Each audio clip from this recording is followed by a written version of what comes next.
Hello प्यारे बच्चों, इस वीडियो में हम एक कविता पढ़ेंगे, एक बूंद। इस कविता को बच्चों हिंदी के प्रसिद्ध कवि श्री अयोध्या सिंह उपाध्याय हरिओद जी ने लिखा है। तो इस कविता में बच्चों एक बूंद के माध्यम से कवि लोगों के मन की उस स्थिति के बारे में बताना चाहते हैं कि जब वो परिवर्तन के बारे में सोचते हैं कि जब जिस तरह से एक बूंद के मन की भाव है कि जब वो अपने बादल को छोड़कर आती है, तो उस मनोभाव को इस कविता में बताया है कि किस तरह से कवि बताते हैं कि हमें इस कविता में ये प्रेरणा देते हैं कि एक बूंद किस तरह से लक्ष्य प्राप्ति के लिए इच्छा शक्ति और आत्मविश्वास के साथ आगे बढ़ती है। इसी तरह से हम लोगों को ये प्रेरणा मिलती है कि हमें भी किसी लक्ष्य की प्राप्ति के लिए अपनी इच्छा शक्ति और आत्मविश्वास का होना बहुत ज़रूरी है। जिस तरह से बूंद एक बादलों से अलग होकर एक सीप में गिरकर कैसे मूल्यवान हो जाती है, इसी तरह से हम लोग भी जब अपने से बाहर निकलते हैं, अपनी सुख सुविधाएं छोड़कर आगे बढ़ते हैं, प्रगति की तरफ बढ़ते हैं, तो हमें भी जरूर सफलता मिलती है। तो अब हम इस कविता को पढ़ना शुरू करते हैं। ज्यों निकलकर बादलों की गोद से थी अभी एक बूंद कुछ आगे बढ़ी, सोचने फिर यही जी में लगी, आह घर यूं छोड़कर मैं क्यों कढ़ी। तो इन पंक्तियों में कवि ये कहना चाहते हैं कि ज्यों निकलकर बादलों की गोद से, कि एक बूंद ये सोच रही है अपने मन में कि जब वो बादलों से निकल के बाहर नीचे गिरने लगती है, तो अचानक से उसके मन में ये सवाल उठता है, ये बात वो सोचने लगती है कि मैं क्यों अपना घर छोड़कर, अर्थात बादलों को छोड़कर निकल के आई हूँ इस समय पे। तो इस बात का पछतावा वो बूंद अपने मन में कर रही होती है और जो बोलती है कि जो निकलकर बादलों की गोद से, बादलों की गोद से मतलब वो अपने घर से अलग हो गई है, उसी समय वो छोड़ती है। जैसे ही अपना घर छोड़कर थोड़ा सा आगे बढ़ती है तो उसके मन में ये विचार आता है और फिर सोचती है कि मैं क्यों इस समय अपना घर छोड़कर आगे बढ़ी हूँ, मतलब मैं क्यों निकल के आई हूँ अपने घर से बाहर इस समय। फिर अगली पंक्तियाँ, मेरे भाग्य में है क्या वदा, मैं बचूंगी या मिलूंगी धूल में, या जलूंगी गिर अंगारे पर किसी, चू पड़ूंगी या कमल के फूल में। तो इन पंक्तियों में वो बूंद फिर से अपने मन में ये सोच रही है कि हे भगवान, मेरे भाग्य में अर्थात मेरी किस्मत में क्या लिखा है, क्या पता क्या होगा मेरा। अब मैं अपने घर से तो अलग हो चुकी हूँ, अब मुझे नहीं पता कि मैं बचूंगी भी या नहीं,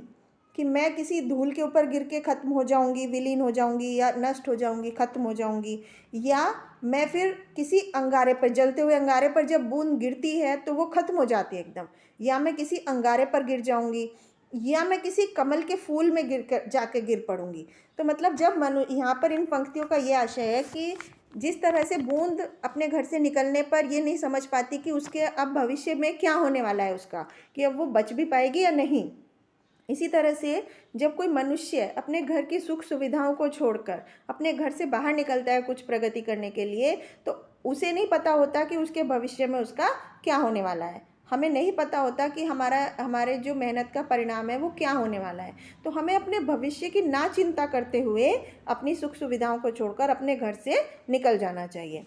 इसके बाद अब हम अगली पंक्तियाँ पढ़ते हैं। आ गई उस काल एक ऐसी हवा, वह समुंदर और आई अनमनी, एक सुंदर सीप का था मुंह खुला, वह उसी में जा पड़ी मोती बनी।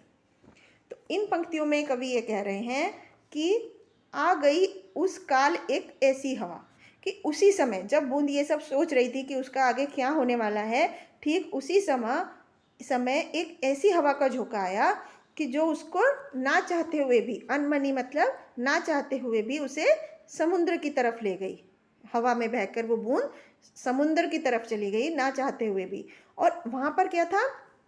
एक सीप का मुंह खुला हुआ था। सीप एक समुद्र में पाया जाता है, सीप के मुंह खुला हुआ था और वो बूंद ठीक उसी समय उस सीप के मुंह में गिर गई और मोती बन गई, मूल्यवान मोती बन गई। तो आपने देखा कि किस तरह से इन पंक्तियों में कवि ने कितना सुंदर वर्णन किया है कि बिना चाहते हुए भी वो बूंद अचानक से हवा के झोंके के साथ समुद्र की तरफ बढ़ गई और वहाँ पर एक सीप का मुंह खुला हुआ था, उसमें गिरी और अचानक से वो मोती बन गई, कीमती मोती बन गई। अब हम अगली पंक्तियाँ पढ़ते हैं। लोग यूं ही हैं झिझकते सोचते, जबकि उनको छोड़ना पड़ता है घर, किंतु घर का छोड़ना अक्सर उन्हें बूंद लो कुछ और ही देता है कर। तो इन पंक्तियों में यहाँ कवि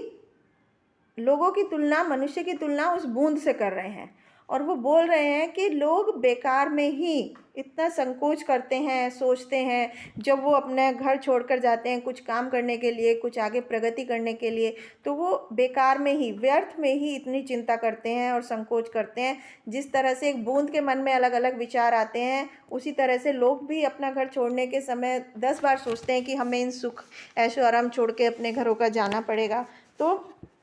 कवि यहाँ पर ये कह रहे हैं कि लोगों को सोचना नहीं चाहिए, लेकिन अपना घर छोड़कर उस बूंद की तरह, जिस तरह से वो बूंद सीप के मुंह में जाकर मोती बन जाती है, इसी तरह जब कोई मनुष्य अपने घर से बाहर निकलकर कड़ी मेहनत करता है, सही राह पर चलता है, तो वो एक बड़ा आदमी बन जाता है, कि मूल्यवान चीज़ बन जाता है। तो यहाँ पर बूंद के माध्यम से कवि लोगों में एक प्रेरणा जगाते हैं कि हमें किस तरह से अपनी सुख सुविधाओं को अपने प्रगति के मार्ग में बाधा नहीं बनने देना चाहिए और प्रगति की ओर आगे बढ़ने की प्रेरणा देते हैं। तो ये था बच्चों इस कविता में कि इस कविता में कवि ने बहुत ही सुंदर संदेश दिया है बूंद के माध्यम से। Thank you.